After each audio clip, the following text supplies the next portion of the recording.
Hello guys, welcome back to my YouTube channel Tanya's reaction on India. So कैसे हैं आप सब। और आज आपके लिए एक और वीडियो लेकर आई हूँ और वो है हमारे जो अचीवमेंट्स हैं मैथ में और किन किन लोगों का कंट्रीब्यूशन रहा है उसमें। ये वाला वीडियो है जो आज ये थोड़ा सा ना नॉलेज से भरा हुआ वीडियो रहेगा। बिकॉज बहुत सारे लोगों को बहुत सारी चीज़ें नहीं पता और सच बताओ तो मुझे भी नहीं पता। तो ऐसा नहीं है कि सारी चीज़ें सब लोगों को पता होती हैं। तो ये वाला वीडियो से आई होप मुझे भी और आपको भी दोनों को नॉलेज मिलने वाली है। फटाफट से वीडियो स्टार्ट करते हैं। और वीडियो स्टार्ट करने से पहले आप सभी को थैंक यू सो मच आप लोगों के प्यार और सपोर्ट के लिए। आप लोग अपना प्यार और सपोर्ट ऐसे चैनल के साथ बना के रखिए। अगर आप लोग मेरी वीडियोस पसंद कर रहे हैं तो लाइक ज़रूर कीजिएगा। फटाफट से वीडियो देखते हैं और फिर उसके बाद हमें पता चलेगा कि इंडिया की क्या क्या अचीवमेंट्स हैं मैथ में।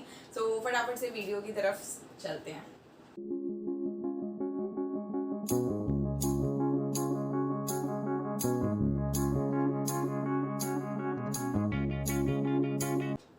The scientific prowess of ancient India. Study IQ में आपका स्वागत है। मेरा नाम है आदेश सिंह।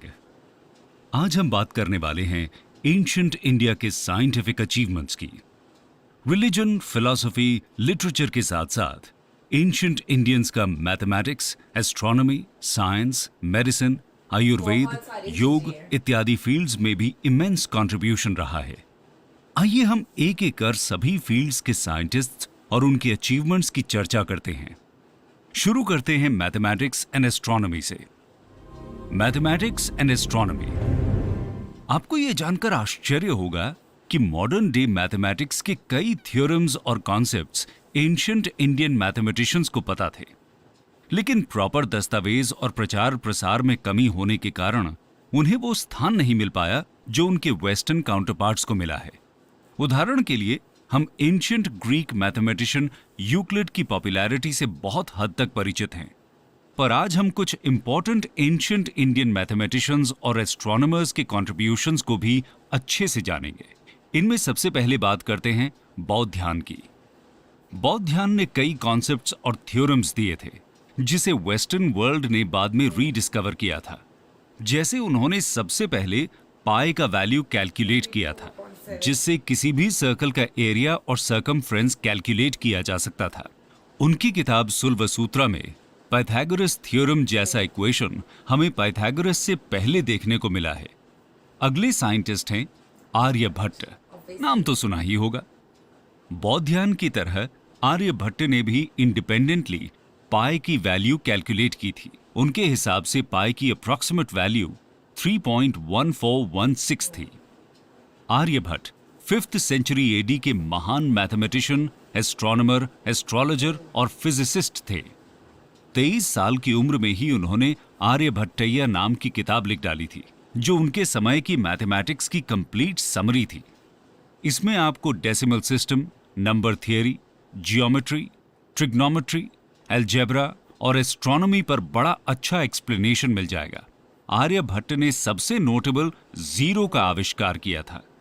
इसके कारण उन्हें अर्थ और मून के बीच डिस्टेंस निकालने में काफी मदद मिली थी। स्पेस साइंस में आर्यभट्ट ने हमारे सोलर सिस्टम के बारे में बहुत इंपॉर्टेंट हाइपोथेसिस दिए थे, जो बाद में चलकर सच साबित हुए थे। एस्ट्रोनॉमिकल ऑब्जर्वेशन के आधार पर उन्होंने बताया था कि अर्थ अचल यानी इमूवेबल नहीं है, बल्कि अपने एक्सिस पर रोटेट करती हुई एक स्फेरिकल बॉडी है। उन्होंने हीलियोसेंट्रिज्म का भी कॉन्सेप्ट दिया था, जिसके अनुसार सभी प्लैनेट्स सूर्य का चक्कर लगाते हैं। इसके अलावा उन्होंने सोलर और ल्यूनर एक्लिप्स का साइंटिफिक एक्सप्लेनेशन भी दिया था, जिसके बाद लोगों को पता चला कि एक्लिप्स राहु केतु या किसी राक्षस या डीमन का काम नहीं होता है। उनके इन्हीं महान कॉन्ट्रीब्यूशंस के लिए 1975 में लॉन्च हुए भारत के पहले सैटेलाइट का नाम आर्यभट्ट रखा गया था। आर्यभट्ट के बाद 7th सेंचुरी एडी में जन्मे ब्रह्मगुप्त ने मैथमेटिक्स को नई ऊंचाइयों पर पहुंचा दिया था। आइए जानते हैं ब्रह्मगुप्त के बारे में। ब्रह्मगुप्त का मल्टीप्लिकेशन करने का मेथड आज के मल्टीप्लिकेशन मेथड से काफी सिमिलर था। उन्होंने मैथ्स में जीरो से रिलेटेड ऑपरेशंस इंट्रोड्यूस किए थे और साथ ही उन्होंने ब्रह्म स्फुट सिद्धांतिका नामक बुक भी लिखी थी, जिससे अरब्स को इंडियन मैथमेटिकल सिस्टम्स का पता चला था। इस किताब में कई मेजरिंग इंस्ट्रूमेंट्स का भी मेंशन है, जिससे उस समय के एस्ट्रोनॉमर्स रीडिंग लिया करते थे। हमारे अगले मैथमेटिशियन हैं भास्कराचार्य। आइए अब जानते हैं भास्कराचार्य के बारे में। ब्रह्मगुप्त से 500 साल बाद 12th सेंचुरी एडी में जन्मे भास्कराचार्य उस समय के लीडिंग मैथमेटिशियन हुआ करते थे। उनका जन्म कर्नाटका के बीजापुर डिस्ट्रिक्ट में हुआ था। उन्होंने सिद्धांत शिरोमणि नाम से एक फेमस बुक लिखी थी, जिसमें 4 सेक्शंस थे: लीलावती यानी एरिथमेटिक, बीजगणित यानी अलजेब्रा, गोलाध्याय यानी स्फीयर और ग्रह गणित यानी mathematics of planets. 19th century में जेम्स टेलर ने लीलावती सेक्शन का इंग्लिश ट्रांसलेशन किया था, जिससे पूरी दुनिया को भास्कराचार्य के ब्रिलियंट मैथमेटिकल कॉन्सेप्ट्स का पता चला था। उन्होंने अलजेब्रिक इक्वेशन सॉल्व करने के लिए साइक्लिक मेथड इजाद किया था, जिसे यूरोपियंस ने बाद में इनवर्स साइक्लिक मेथड नाम से पॉपुलराइज किया। इसके अलावा जैन गुरुओं ने भी मैथमेटिक्स के फील्ड में बहुत योगदान दिया था। महावीराचार्य उनमें से एक थे। चलिए जानते हैं महावीराचार्य के बारे में। महावीराचार्य ने 850 एडी में गणित सार संग्रह लिखा था, जो आपको आज के अलजेब्रा टेक्स्ट बुक से काफी मिलता जुलता लगेगा। उन्होंने जॉन नेपियर के एलसीएम निकालने के मेथड से बहुत पहले एलसीएम निकालने का मेथड इजाद कर लिया था। मैथ्स और एस्ट्रोनॉमी के साथ साथ एंशिएंट इंडियंस ने साइंस के फील्ड में भी बहुत योगदान दिया था। आइए देखते हैं साइंस। साइंस की बात करें तो सबसे पहले नाम कनाद का आता है। 6th सेंचुरी बीसी में जन्मे Kanad Vaisheshika school of philosophy से ताल्लुक रखते थे। उनका असली नाम औलुक्य था, पर बचपन से उनकी रुचि कण यानी माइन्यूट पार्टिकल्स में थी, जिसके कारण उनका नाम कनाद पड़ गया था। आश्चर्य की बात यह है कि डाल्टन से करीब 2600 साल पहले उन्होंने एटॉमिक थ्योरी दी थी, जो मॉडर्न एटॉमिक थ्योरी के काफी करीब थी। कनाद के बाद 6th सेंचुरी एडी में जन्मे वाराहमिहिरा एंशिएंट इंडिया के दूसरे वेल नोन साइंटिस्ट थे। तो जानते हैं वाराहमिहिरा के बारे में। वाराहमिहिरा ने हाइड्रोलॉजी, जियोलॉजी, इकोलॉजी और एस्ट्रोलॉजी यानी ज्योतिष शास्त्र में बहुत बढ़िया काम किया था। फॉर एग्जाम्पल, अगर उदाहरण लें तो उन्होंने ऐसे 6 जानवरों और 30 पौधों के नाम बताए थे, जिससे ग्राउंड वाटर का पता लगाया जा सकता था। इसके अलावा बृहत संहिता नामक किताब में वाराहमिहिरा ने अर्थक्वेक प्रिडिक्शन पर एक पूरा चैप्टर लिखा था। उन्होंने पंच सिद्धांतिका नाम की किताब भी लिखी थी, जिसमें 5 एस्ट्रोनॉमिकल सिस्टम्स को डिस्क्राइब किया गया था। एस्ट्रोनॉमी के साथ साथ केमिस्ट्री के फील्ड में भी एंशिएंट इंडिया बहुत आगे था, जिनमें सबसे प्रमुख नाम आता है नागार्जुना का। जानते हैं नागार्जुना के बारे में। 10th सेंचुरी एडी में जन्मे नागार्जुना ने केमिस्ट्री और मेटलर्जी में कमाल का काम किया था। उन्होंने अपना पूरा जीवन किसी भी मेटल को गोल्ड में कन्वर्ट करने के रिसर्च में लगा दिया था, जिसे एल्केमी भी कहा जाता है। ऑल्दो वो पूरी तरह सफल नहीं हो पाए, पर उन्होंने इस प्रोसेस में एक गोल्ड प्लेटिंग टेक्नोलॉजी डेवलप कर ली, जो आज भी इमिटेशन ज्वेलरी बनाने में यूज किया जाता है। रस रत्नाकरा नाम की किताब में उन्होंने गोल्ड, सिल्वर, टिन, कॉपर जैसे मेटल्स के एक्सट्रैक्शन मेथड पर बहुत डिटेल में लिखा था। इसके अलावा मेटलर्जी में एंशिएंट इंडिया की प्राउएस का पता आप गुप्ता एज में बने दिल्ली आयरन पिलर से भी लगा सकते हैं, जिसमें आज तक जंग नहीं लगा है। ये तो थी केमिस्ट्री और मेटलर्जी की बात। एंशिएंट इंडिया में मेडिकल साइंस बाकी साइंसेस से किसी भी मामले में पीछे नहीं था। आइए देखते हैं मेडिकल साइंस। मेडिसिन और सर्जरी। मेडिकल साइंस के 2 प्रमुख डिविजन्स होते हैं। प्राचीन भारत में आयुर्वेदिक मेडिसिन और सर्जरी दोनों तरीके से मरीजों का इलाज किया जाता था। आयुर्वेदिक मेडिसिन में आत्रेय ऋषि और चरक का नाम सबसे पहले लिया जाता है। आत्रेय ऋषि द्वारा लिखी गई किताब आत्रेय संहिता दुनिया की ओल्डेस्ट मेडिकल बुक्स में से एक है। उसके बाद चरक भी आयुर्वेद के पायनियर डॉक्टर थे। वे महाराज कनिष्क के राजवैद्य यानी रॉयल डॉक्टर हुआ करते थे।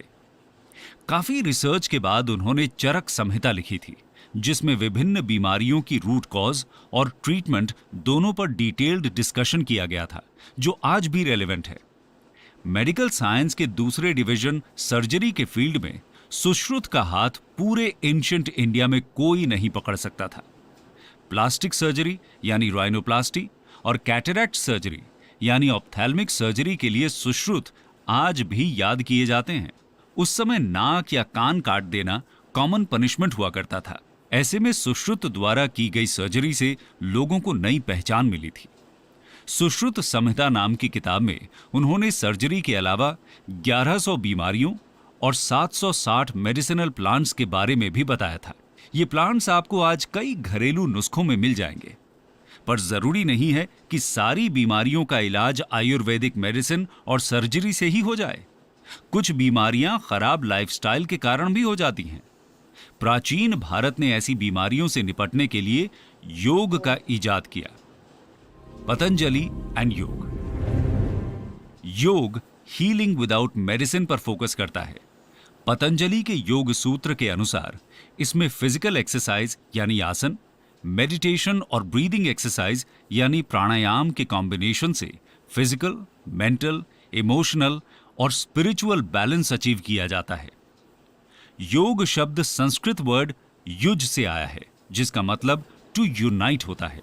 योगिक स्क्रिप्चर्स की माने तो योग करने से इंडिविजुअल और यूनिवर्सल कॉन्शियसनेस एक हो जाते हैं, जिससे माइंड और बॉडी, ह्यूमंस और नेचर में परफेक्ट हार्मनी एस्टैब्लिश होता है।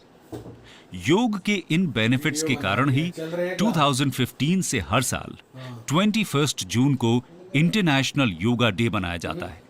भारत के लिए उसकी रिच एंड ग्लोरियस पास्ट की ग्लोबल रिकॉग्निशन इससे बेहतर और क्या हो सकती है। कंक्लूजन। दोस्तों, जैसा कि हमने देखा, एंशिएंट इंडिया साइंटिफिक अचीवमेंट्स के लिहाज से एक गोल्डन एज था। हिंदुस्तान में डेवलप्ड कई इंपॉर्टेंट कॉन्सेप्ट्स अरब्स द्वारा यूरोप तक पहुंचाए गए थे और ब्रिटिशर्स ने भी इंडिया आने के बाद लीलावती जैसी बुक्स रीडिस्कवर की थी। एंशिएंट इंडियन साइंटिफिक ट्रेडिशन को बरकरार रखते हुए आज भी इंडियन साइंटिस्ट्स ग्लोबल प्रॉब्लम्स के सॉल्यूशंस में अपना योगदान देते हैं। इसका अच्छा उदाहरण है साल 2000 के आने से पहले Y2K कंप्लायंट कंप्यूटर प्रोग्राम्स का बनाना।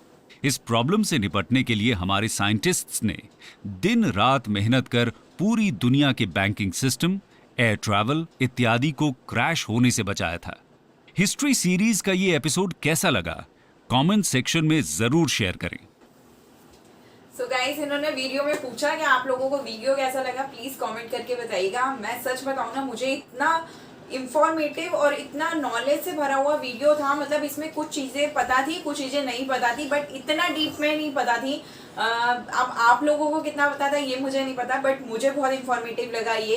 सो मैंने सोचा इस वीडियो पे रिएक्शन देते हैं, क्योंकि अगर कोई भी नॉलेज की चीज़ें होती हैं या कुछ भी इंडिया के बारे में डिस्कवरी है कि ऐसा हुआ था या वैसा हुआ था, किसने क्या चीज़ डिस्कवर की, तो हमें ये अपने इंडियन जहाँ पर हम रह रहे हैं उसके बारे में हमें पता होना चाहिए। तो मुझे ये जो चीज़ें हैं, जैसे सर्जरी से रिलेटेड कि सर्जरी का इजाद पहले ही हो चुका था, और ये वाली जो इन्होंने बोला ना पहले कि नाक और कान काटना बिल्कुल नॉर्मल था, तो वो सर्जरी से ठीक कर देते। बट ये आइस वाला नहीं पता था कि आइस का भी ऐसा कुछ कर देते हैं, बट ये पता था कि हाँ सर्जरी हो जाती है। तो आप ये सोचो कि आज हम कितने, मतलब सारी चीज़ें हैं हमारे पास, हमें कुछ भी करवाना होता है तो हम फटाफट से हॉस्पिटल जाते हैं। उस टाइम पर भी, कितने पुराने टाइम की बात है ये, उस टाइम पर भी ये सारी चीज़ें अवेलेबल थी और लोग ये सब करवाते थे।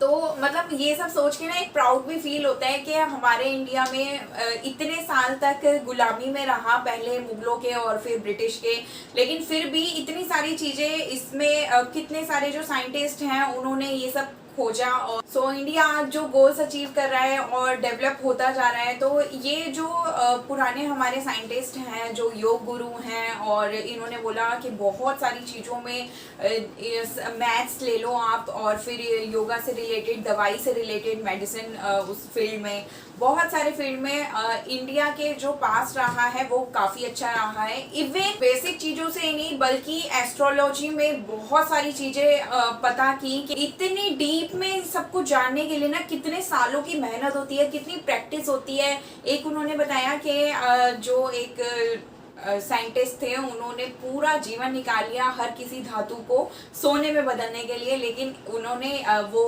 पहुंच नहीं पाए वहां तक, लेकिन उन्होंने ये इजाद किया कि कैसे ज्वेलरी वगैरह बना सकते हैं। तो मतलब एक बड़ी से बड़ी चीज़ से लेकर और एक छोटी से छोटी चीज़ के लिए सारे जो जितने भी साइंटिस्ट हैं इंडिया में, उन्होंने सबने बहुत एफर्ट्स किए, और ये हमें ना आज इसकी हेल्प हमें आज मिल रही है। तो मतलब कोई और उस पर राज करते आ रहे हैं, लेकिन फिर भी आज जो भारत है वो डेवलप हो रहा है और काफ़ी अच्छी स्टेज पे पहुंच गए, और आगे भी डेवलप होता रहेगा। बहुत सारी चीज़ें अचीव कर रहे हैं, आपको न्यूज़ में तो सुनने को मिलता रहा होगा। मैंने एक लास्ट वीडियो की थी कि इंडिया ने, भारत ने रचा इतिहास, तो वो वीडियो अगर आपने नहीं देखी तो प्लीज़ जाके देखिएगा कि उसमें इंडिया ने क्या अचीव किया। उसमें MK1 और MK2 एक स्पेस जेट है, वो इतनी स्पीड से, उसमें बहुत सारी क्वालिटीज़ हैं। आप वो पूरा वीडियो देखोगे तो आपको उसके बारे में पता चलेगा।